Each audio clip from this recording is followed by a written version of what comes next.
إن الحمد لله إن الحمد لله نحمده ونستعينه ونستغفره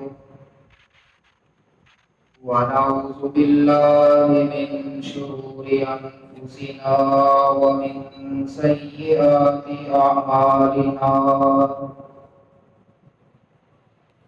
من يهده الله فلا مضل له ومن يضلل فلا هادي له وأشهد أن لا إله إلا الله وحده لا شريك له وأشهد أن محمدا عبده ورسوله يا أيها الذين آمنوا اتقوا الله حق تقاته ولا تموتن إلا وأنتم مسلمون يا أيها الناس اتقوا ربكم الذي خلقكم من نفس واحدة وخلق منها زوجها وبث منهما رجالا كثيرا ونساء واتقوا الله الذي تساءلون به والأرحام إن الله كان عليكم رقيبا يا أيها الذين آمنوا اتقوا الله وقولوا قولا سديدا يصلح لكم أعمالكم ويغفر لكم ذنوبكم ومن يطع الله ورسوله فقد فاز فوزا عظيما أما بعد فأعوذ بالله السميع العليم من الشيطان الرجيم من همزه ونفخه ونفسه بسم الله الرحمن الرحيم وإذا ناديتم إلى الصلاة اتخذوها هزوا ولعبا ذلك بأنهم قوم لا يعقلون اور جب نماز کے لیے تم لوگوں کو پکارتے ہو تو وہ اسے مذاق اور کھیل بنا لیتے ہیں. ایسے لوگ کم عقل اور بیوقوف ہیں. تمام طرح کی تعریفات تسبیحات اس اللہ رب العالمین کے لیے ہے جو اس کائنات کا خالق ہے، مالک ہے، رازق ہے، جو احد ہے، صمد ہے، لم یلد ولم یولد ہے، جس کی ذات میں، جس کی صفات میں، جس کی عبادات میں کوئی ذرہ برابر بھی شریک نہیں ہے. بے حد و حساب درود و سلام ہو اللہ سبحانہ و تعالیٰ کے ان تمام انبیاء کرام علیہم السلام پر کہ جن کے حق میں جنت کے فیصلے ہو چکے، اور بالخصوص درود و سلام ہو خاندان بنو ہاشم کے اس نور نظر عبداللہ کے رفتے جگر، عبد المطلب کے پوتے، ابو طالب کے بھتیجے، آمنہ کے لال جناب محمد رسول اللہ صلی اللہ علیہ وسلم کی ذات مبارکہ پر کہ جن کی زندگی کا لمحہ لمحہ ساری انسانیت کے لیے اسوہ حسنہ بنا دیا گیا. اللہم صلی علی محمد وبارک وسلم. سورہ مائدہ کی آیت تلاوت کی گئی ہے، تو اس کی روشنی میں انشاءاللہ العزیز آج مختصر خطبہ جمعہ المبارک کے اندر ہم اذان کی فضیلت کے بارے میں جاننے کی کوشش کریں گے. اللہ سبحانہ و تعالیٰ سے دعا ہے اللہ تعالیٰ مجھے صحیح بیان کرنے کی اور پھر سن کر ہمیں عمل کی توفیق عطا فرمائے. دن میں تقریباً 5 مرتبہ یہ اذان کے کلمات تو دہرائے جاتے ہیں، اور جو ان کلمات کو دہراتا ہے اللہ تعالیٰ کے اس پیغام کی صدا کو بلند کرتا ہے، اس کو مؤذن کہتے ہیں۔ اذان اس کی جمع اذن ہے، جسے ہم عام طور پر کان کہتے ہیں، یعنی کہ جب ہم کانوں میں اپنی انگلیاں ڈال کر، کانوں کو ہاتھ لگا کر اس اللہ کی پکار کو، ہم اس صدا کو ہم بلند کرتے ہیں، اور ایک اندازے کے مطابق، ایک سرچ کے مطابق یہ اذان کے کلمات ایسے کلمات ہیں جو 24 گھنٹوں کے اندر کوئی گھنٹہ ایسا نہیں ہے، کوئی سیکنڈ ایسا نہیں ہے جس گھنٹے اور سیکنڈ کے اندر یہ اذان کے کلمات کہیں نہ کہیں دہرائے نہ جاتے۔ ہمارے اس مرکز میں مغرب کی یا فجر کی اذان ہوتی ہے، ہماری اذانیں مکمل ہوتی ہیں تو دیگر مساجد میں شروع ہو جاتی ہیں، اور پھر اس ہمارے ملک پاکستان کے اندر مختلف شہر ہیں، ان شہروں کا ٹائم کا فرق ہے، کسی شہر کا آدھے گھنٹے کا، کسی کا 20 کا، 25 30 کا، 5 منٹ 7 منٹ کا فرق ہے۔ تو اگر کسی مسجد میں ایک اذان مکمل ہوتی ہے تو دوسری مسجد میں شروع ہو جاتی ہے۔ پھر اس دنیا کے اندر کتنے ممالک ایسے ہیں، کہیں عشاء کا وقت ہے تو کہیں فجر کا، کہیں دن کا وقت ہے تو کہیں دوپہر کا، تو کہیں سپہر کا، کہیں ظہر کی اذان ہو رہی ہے تو کہیں عصر کی، کہیں مغرب کی تو کہیں عشاء کی۔ یعنی کہ مختصر بات یہ ہے کہ 24 گھنٹوں کے اندر پوری دنیا میں کوئی لمحہ ایسا نہیں، کوئی سیکنڈ ایسا نہیں کہ جس سیکنڈ کے اندر کہیں نہ کہیں کسی نہ کسی جگہ یہ اذان کے کلمات کی صدا بلند نہ ہوتی۔ اذان شروع کیسے ہوئی؟ اذان سے پہلے باجماعت ادا کرنے کا کیا طریقہ کار تھا؟ اللہ کے رسول صلی اللہ علیہ وسلم مسجد میں ہی تشریف فرما ہوتے، جب کسی نماز کا وقت ہوتا صحابہ کرام کا انتظار کرتے، اور جو ہی صحابہ کرام رضی اللہ تعالی عنہم اجمعین مسجد میں تشریف لاتے تو باجماعت نماز کھڑی کر دی جاتی۔ تو جو لوگ مسلمان ہوتے گئے، صحابہ کرام رضی اللہ تعالی عنہم اجمعین کی تعداد بڑھتی گئی، تو اس وقت ضرورت محسوس کی کوئی ایسا عمل ہو، کوئی ایسا طریقہ ہو جس عمل کو کرنے سے باقی تمام لوگوں کو، صحابہ کرام کو پتہ چل جائے کہ اذان کی نماز کا وقت ہو چکا ہے اور وہ مسجد کی طرف تشریف لے جائیں۔ کیونکہ جب صحابہ کرام رضی اللہ تعالیٰ عنہم اجمعین کی تعداد بڑھی تو انتظار کرنے میں کافی دیر لگ جاتی ہے۔ اللہ کے رسول صلی اللہ علیہ وسلم نے صحابہ کرام سے مشورہ کیا کہ کوئی ایسا طریقہ اختیار کیا جائے۔ کسی صحابی نے کیا مشورہ دیا تو کسی صحابی نے کیا مشورہ دیا، کسی نے کہا کہ کسی اونچی جگہ آگ کو بلند کیا جائے تاکہ اس آگ کو دیکھ کر صحابہ کرام کو پتہ چل جائے کہ نماز کا وقت ہو چکا ہے۔ کسی نے کہا ناقوس نگار وغیرہ بجایا جائے، جو باجے کی ایک قسم ہے کہ اس کی آواز کو سن کر صحابہ کرام مسجد میں تشریف لے آئے۔ جب تمام صحابہ نے مختلف مشورے دیے تو اللہ کے رسول صلی اللہ علیہ وسلم نے فرمایا ذکروا النار والناقوس فذکروا اليہود والنصارى۔ آپ صلی اللہ علیہ وسلم نے فرمایا یہ تو یہود و نصارہ کا طرز عمل ہے۔ آپ صلی اللہ علیہ وسلم نے صحابہ کرام کے ان مشوروں کو ناپسند فرمایا کہ یہ تو یہود و نصارہ کا عمل ہے۔ جس طرح ہماری عبادت پاکیزہ ہے، ہماری جو ہم عبادت کرتے ہیں یہ دلوں کو سکون پہنچاتی ہے، اس طرح کا کوئی عمل ہو جو پاکیزہ ہو اور ہمارے دلوں کو سکون پہنچاتا ہو۔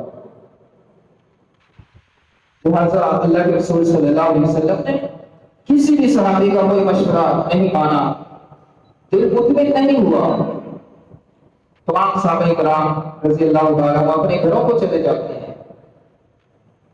اسی رات حضرت عبداللہ بن زید رضی اللہ تعالیٰ عنہ اللہ تعالیٰ نے خواب کے ذریعے یہ اذان والے کلمات سکھلائے۔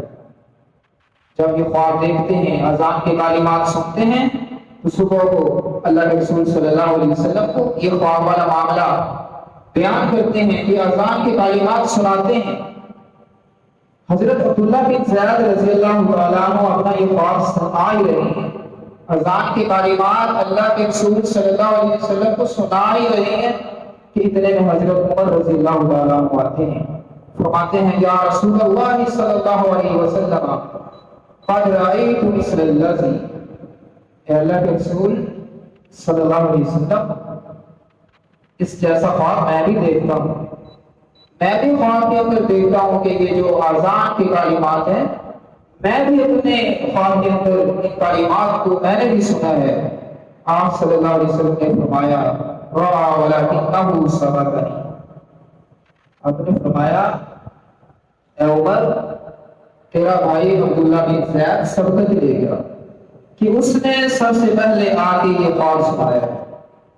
اور بعض احادیث کی روشنی میں عبداللہ بن زید اور عمر رضی اللہ تعالیٰ عنہ اجمعین کے علاوہ بھی تقریباً 20 صحابہ کرام کو اللہ تعالیٰ نے خواب کے ذریعے ان کلمات کو سنایا، اور پھر اللہ کے رسول صلی اللہ علیہ وسلم کو وحی کے ذریعے بھی بتا دیا گیا یہ اذان کے کلمات۔ جب یہ اذان کے کلمات سنائے گئے ہیں تو اللہ کے رسول صلی اللہ علیہ وسلم نے حکم دیا کہ ان کلمات کو حضرت بلال رضی اللہ تعالیٰ عنہ کو سکھلائے جائیں۔ آپ نے حکم دیا ان رسول اللہ صلی اللہ علیہ وسلم امر بلال ان یجعل اصبعیہ فی اذنیہ، اے بلال اٹھو، اپنے کانوں میں انگلیاں ڈالو، وقال انہ ارفع لصوتک، اس طرح تمہاری آواز بلند ہوگی۔ حضرت بلال رضی اللہ تعالیٰ عنہ کو حکم دیا تھا، حضرت بلال رضی اللہ تعالیٰ عنہ اپنے کانوں میں انگلیاں ڈالی اور یہ اذان کے کلمات کہے، تو اس طرح حضرت بلال رضی اللہ تعالیٰ عنہ اسلام کے سب سے پہلے مؤذن قرار پائے۔ کہ کانوں میں انگلیاں ڈالنے کی کیا حکمت ہے؟ کیوں کہا اللہ کے رسول صلی اللہ علیہ وسلم نے کہ اپنے کانوں میں انگلیاں ڈالو؟ اس عمل سے آواز بلند ہوتی ہے۔ دنیا کا شور شرابہ انسان کو کانوں میں سنائی نہیں دیتا، اور اللہ کی صدا کو بلند کرتا ہے، واہ اکبر واہ۔ جس طرح عام طور پر ایسے جو بزرگ ہوتے ہیں جن کو کم سنائی دیتا ہے تو وہ پھر سمجھتے ہیں کہ ساری دنیا ہی بولی ہے، بہت بلند آواز سے آگے وہ انسان کو مخاطب کرتا ہے، کیوں خود کو اس کی سماعت بہت کم ہوتی ہے، خود کو شور شرابہ سنائی نہیں دیتا، تو وہ اپنی آواز کو بلند کرتا ہے۔ جہاں یہ آج کل ہم دیکھتے ہیں یہ نوجوان نسل کو کانوں میں ہینڈ فریوں کا استعمال کرتے ہیں، ایئر بڈز کا استعمال کرتے ہیں، تو جب گھروں میں بھائی کو پکارا جاتا ہے، بیٹے کو پکارا جاتا ہے، تو وہ اپنی آواز کو بہت بلند کرتا ہے، کیونکہ وہ اس کو کوئی چیز سنائی نہیں دے رہی، اپنی آواز کو بلند کرتا ہے۔ تو اس طرح عمل کرنے سے انسان کی اذان کی جو آواز ہے یہ آٹومیٹکلی بلند ہوتی ہے، اور یہ اذان کے کلمات سن کر اگر ہم مسجد کے لیے نماز کے لیے تیار نہیں ہوتے، وَإِذَا نَادَيْتُمْ إِلَى الصَّلَاةِ اتَّخَذُوهَا هُزُوًا وَلَعِبًا، جب اذان کی آواز ہمارے کانوں میں پڑتی ہے، مسجد کی طرف ہم نہیں جاتے، نماز کے لیے تیاری نہیں کرتے، تو یہ اذان کے ساتھ ہمارا مزاج ہے کہ خود میں ہم گزار رہے ہیں۔ اگر ہم ایسا عمل کر رہے ہیں، ایسے لوگوں کے بارے میں اللہ سبحانہ و تعالیٰ فرماتا ہے ذَلِكَ بِأَنَّهُمْ لَا يَعْقِلُونَ، ایسے لوگ کم عقل اور بیوقوف ہیں۔ یہ بات سچ ہے۔ جب اذان ہوتی ہے، ایک دکاندار اپنی دکانداری میں مصروف ہے، کسان اپنی کھیتی باڑی میں مصروف ہے، گھروں کے اندر خواتین اپنے کام کاج میں مصروف ہیں. یہ اذان کا جو بلاوا آتا ہے اس کا کیا مقصد ہے؟ حی علی الصلاۃ، آؤ نماز کی طرف، حی علی الفلاح، آؤ کامیابی کی طرف. لیکن ہمارے کیسے مزاج بن چکے ہیں؟ ہم کامیابیاں کس میں تلاش کر رہے ہیں؟ تو یاد رکھو یہ کامیابی یہ صرف دنیا کی کامیابی نہیں ہے، یہ آخرت کی کامیابی ہے. یہ جو نماز کی کامیابی ہے دنیا میں بھی انسان کو کامیاب بناتی ہے اور آخرت میں بھی کامیاب بنائے گی. اور دوسرے نمبر پر ہمارا طرز عمل کیا ہوتا ہے؟ گھروں کے اندر بیٹھے ہیں، ٹی وی چل رہا ہے، دیگر جو بھی مصروفیت ہماری ہوتی ہے اس کاموں میں ہم مصروف ہوتے ہیں. ٹی وی چل رہا ہوتا ہے، ادھر سے آواز آتی ہے اذان ہو رہی ہے، ٹی وی کی آواز کو بلند کرو، ٹی وی کی آواز کو بند کرو. ریموٹ اٹھایا جاتا ہے، ٹی وی کی آواز کو بند کر دیا جاتا ہے. اسکرین اس کی آن ہے، اسکرین کے اوپر جو بھی ڈرامہ چل رہا ہے، جو بھی ایپیسوڈ چل رہا ہے، جس ڈرامے کی بھی کوئی سیریل چل رہی ہے وہ سین ہم دیکھ رہے ہیں. کان ہمارے اذان کی طرف ہیں، اذان کی آواز ہمارے کانوں میں پڑ رہی ہے، لیکن نظریں وہ ہمارے ٹی وی اسکرین کے اوپر ہیں، ہمارے موبائل کے اوپر ہیں، ڈرامے دیکھ رہے ہیں، ویڈیو دیکھ رہے ہیں اور نہ جانے کیا کیا کچھ. اور بسا اوقات ایسا بھی ہوتا ہے شادی بیاہ کا ماحول ہے، ڈھول بج رہا ہے، اذان ہو رہی ہے، آواز دی جاتی ہے بھائی اذان ہو رہی ہے، ڈھول کو بند کر دیا جائے. چونکہ اذان مکمل ہوتی ہے ریموٹ اٹھا لیا جاتا ہے، ٹی وی کی آواز کو اونچا کیا جاتا ہے، ڈھول بجانا شروع ہو جاتا ہے. جی اذان ختم ہو گئی، ڈھول بجانا شروع کرو. یہ کہاں لکھا ہے؟ اذان مکمل ہو گئی ہے، اذان کے جواب کے ساتھ ساتھ اذان کے بعد درود شریف ہے، نہ کہ ٹی وی کی آواز کو بلند کرنا، نہ کہ ڈھول بجانا شروع کرنا. اذان کا حق کیا ہے؟ اذان کا حق یہ ہے اذان کا جواب دیا جائے، اذان کے بعد کی دعائیں پڑھی جائیں، اس کے بعد مسجد کی طرف اپنے قدموں کو اٹھایا جائے، نماز کے لیے تیاری کی جائے. اگر ایسا ماحول نہیں ہے، اذانیں ہو رہی ہیں کوئی فکر نہیں ہے، تو یہ ہزوا ملائبہ، یہ اذان کے ساتھ ہمارا مذاق ہے، یہ وقت ہم کھیل کود میں گزار رہے ہیں.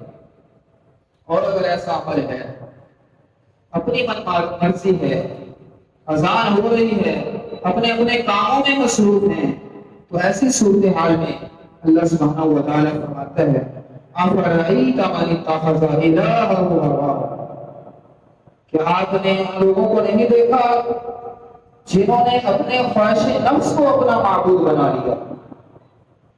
معبود کسے کہتے ہیں؟ جس کی عبادت کی جائے، جس کی پیروی اور اطاعت کی جائے. ادھر ہم آواز سنتے ہیں اللہ اکبر اللہ اکبر، اللہ سب سے بڑا ہے، اللہ سب سے بڑا ہے. اس بلاوے کا، اس پکار کا کیا مقصد ہے؟ کہ اٹھو نماز کے لیے، نماز کی تیاری کرو، اپنے قدموں کو اٹھاؤ، نماز کی طرف چلو، کامیابی کی طرف چلو. لیکن ہمارا طرز عمل ابھی اذان ہوئی ہے، 15-20 منٹ پڑے ہیں، چلے بھی جانا ہے، پڑھ ہی لینی ہے. اس وقت شیطان انسان کے اوپر کو وار کرتا ہے، بہت وسوسے ڈالتا ہے. ہوتے ہوتے تکبیر اولیٰ بھی نکل جاتی ہے، 1 رکعت 2 رکعت سلام بھی پھر جاتی ہے. نماز کے بعد شیطان کہتا ہے جا اب بڑا. کتنے سارے ثواب سے شیطان انسان کو محروم کر دیتا ہے. اللہ اکبر اللہ اکبر کی صدا بلند ہو رہی ہے.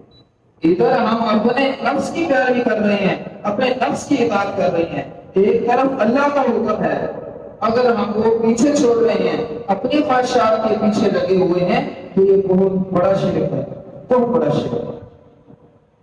شرک صرف یہی نہیں کہ کسی بت کے سامنے سجدہ کیا جائے، کسی قبر کے سامنے سجدہ کیا جائے. شرک کے اتنے اتنے یہ خفیہ وار ہیں کہ انسان کے وہم و گمان سے پا رہا ہے کہ انسان کتنے سے کتنا بڑا شرک کر جاتا ہے۔ اسلام میں اذان کی بہت اہمیت بیان ہوئی ہے، اور یہ جو ہماری عبادت، نماز کی جو عبادت ہے، اس کی بنیاد ہے یہ اذان۔ وَمَنْ أَحْسَنُ قَوْلًا مِّمَّنْ دَعَا إِلَى اللَّهِ، اس شخص سے زیادہ خوشگوار کون ہو سکتا ہے جو اللہ تعالیٰ کی طرف بلاتا ہے؟ اس شخص سے زیادہ اچھی بات کس کی ہو سکتی ہے جو لوگوں کو اللہ کی طرف بلاتا ہے؟ حضرت ابو ہریرہ رضی اللہ تعالیٰ عنہ بیان کرتے ہیں، لو یعلم الناس ما فی النداء، کہ اللہ کے رسول صلی اللہ علیہ وسلم نے فرمایا کہ اگر لوگوں کو اذان کی جو اجر و ثواب ہے، اذان کی جو فضیلت ہے، اس کا پتہ چل جائے، لم یجدوا الا یستعینوا علیہ لاستطاعوا، تو لوگ پھر اس سعادت کو حاصل کرنے کے لیے قرآن تازی کرتے ہیں۔ اتنی بڑی سی فضیلت اور اجر و ثواب بیان ہوا ہے۔ ہم بچوں کو دیکھتے نہیں ہیں جو آغاز میں اذان سیکھتے ہیں، پھر طالب علم ایک دوسرے سے آگے اذان پڑھنے کی کوشش کرتے ہیں۔ تین تین چار چار طالب علم جمع ہوئے ہوتے ہیں، ایک کہتا ہے میں نے اذان پڑھنی ہے، دوسرا کہتا ہے میں نے اذان پڑھنی ہے۔ تو اس میں پھر فیصلہ کیا جاتا ہے کہ جو سب سے پہلے آئے گا وہ اذان پڑھے گا۔ یہ اذان کے ساتھ محبت اور پیار کی یہ علامت ہوتی ہے۔ یہ اذانیں ہم سب کو یاد کرنی چاہیے، اور ایک اذان دن میں ہمیں یہ لازمی پڑھنی چاہیے۔ بعض دفعہ ایسا ہوتا ہے کہ کہیں سفر پر ہوتے ہیں، نماز کا ٹائم ہو جاتا ہے، نماز کی ادائیگی کے لیے کسی کو کہا جاتا ہے چلو بھائی تکبیر پڑھو، پھر وہ شرماتے ہیں، ایک دوسرے کو اشارہ کرتے ہیں تم پڑھو تم پڑھو۔ یہ ہمیں یاد کرنی چاہیے، یہ بنیادی ارکان ہیں اسلام کے۔ اور پھر بعض مساجد میں ایسا ہوتا ہے کہ ایک شخص کی ڈیوٹی ہے، بڑے شوق سے اور محبت کے ساتھ وہ اذان پڑھتا ہے، اور اتنے میں کوئی چھوٹا سا بچہ آ جاتا ہے، کوئی طالب علم آ جاتا ہے، کوئی مسافر آ جاتا ہے، وہ کہتا ہے میں اذان پڑھوں، وہ کہتا ہے میں اتنی دیر سے اذان کے ٹائم کا انتظار کر رہا ہوں، میں نے ہی پڑھنی ہے۔ تو اگر وہ شخص اپنے دل کو بڑا کرے، اللہ کے ہاں جو ثواب میں کوئی کمی نہیں آ جاتی، آپ کو بھی اذان کا مکمل اجر و ثواب ملے گا، اور جو اس بچے پر آپ شفقت کرتے ہیں اللہ سبحانہ و تعالیٰ اس شفقت کا بھی آپ کو اجر و ثواب عطا کرے گا۔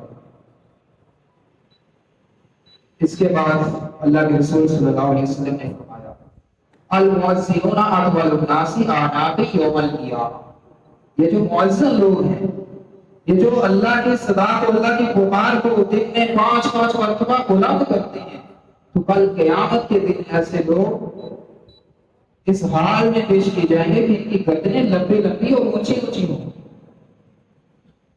اور اللہ کے رسول صلی اللہ علیہ وسلم نے فرمایا کہ میں ان لوگوں کو پہچانوں گا۔ گردنوں کا لمبا اور اونچا ہونا، اس سے کیا مراد ہے؟ اس سے مراد یہ نہیں کہ زرافے کی طرح لمبی لمبی گردنیں ہو جائیں گی، وہ تو انسانی تخلیق میں ہی تبدیلی آ جائے گی اور عجیب سی مخلوق لگے گی کہ یہ مخلوق پتہ نہیں کہاں سے آئی۔ اس سے مراد یہ نہیں ہے، اس سے مراد فخر سے بلند ہونا۔ جس طرح ہمارا کوئی بھائی بیٹا امتحان میں اچھی پوزیشن حاصل کرتا ہے، بہت ٹاپ کرتا ہے، اس کا رزلٹ سننے کے لیے کوئی والد جاتا ہے، بڑا بھائی جاتا ہے، تو ہم کیا کہتے ہیں کہ میرے بھائی نے، میرے بیٹے نے میرا ساتھ فخر سے بلند کر۔ تو یہ ہے، اور اس کے آگے تفسیروں میں اگر پڑھتے جائیں بڑی فضیلت ہے، بڑی فضیلت ہے۔ اللہ سبحانہ و تعالیٰ سے دعا ہے کہ اللہ تعالیٰ ہمیں عمل کی توفیق عطا فرمائے، آمین و علینا البلاغ۔